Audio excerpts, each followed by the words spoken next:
बोला जवान का जवानत है वो तो नशा में खून पानी होगी। पहली 80 साल के डोकरा देख वो अभी कमा दी तेला जवान नहीं सके भाई हम देखा था।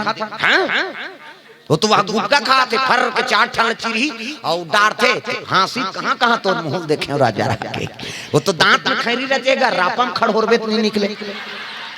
कैसे और दांत देकर उज्जर नहीं है तक करेजा कैसे उज्जर रही है बता। आजकल समस्या है प्रेम समूह दुर्गा मैया की जय। नशम आदमी व्यस्त हो गए है नहीं काकुर मर्यादा नहीं समझे हाँ कोनो बर्जा से तेला नहीं समझे है नहीं इमे खून पानी होगी। लड़की हम कई जगह जाता हाथ लब विचार देन बाबा 4 साल हो गए लड़की और गुटका खावे नशम खून पानी होगी है नहीं अजरहा बरोबर कते लड़की दी और कोनो दाल मिली गए तब बाल बच्चे नहीं आए हाँ नशम खून पानी हो गए वंश आगे कैसे बढ़ी और सास में बहुल गाड़ी देते कहाँ कहाँ ये आगे हमार घर या सबके नाती नातरा आगे बहनी हमार घर कहीं कुछ तती बना दान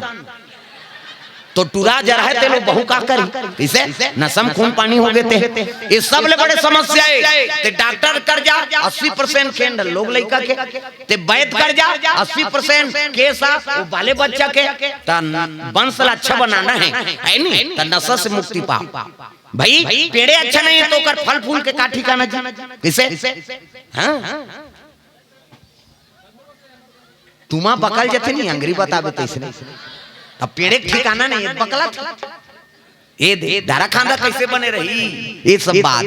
अब भले नाम चल लागत लेकिन जीवन के बड़े जान बात है इला नोट करके रखो वंश आगे बढ़ाना है अपन पुत्र लक्ष्य रखना है पुत्री लक्ष्य रखना है तो नशा से है नहीं मुक्ति पा प्रेम से बोल दुर्गा मैया की जय। आदत बुरी सुधार लो हो गया भजन आदत बुरी सुधार लो हो गया भजन मन का तरंग मार लो बस हो गया भजन मन का तरंग मार लो बस हो गया भजन। आदत बुरी सुधार लो हो गया भजन आदत बुरी सुधार लो हो गया भजन।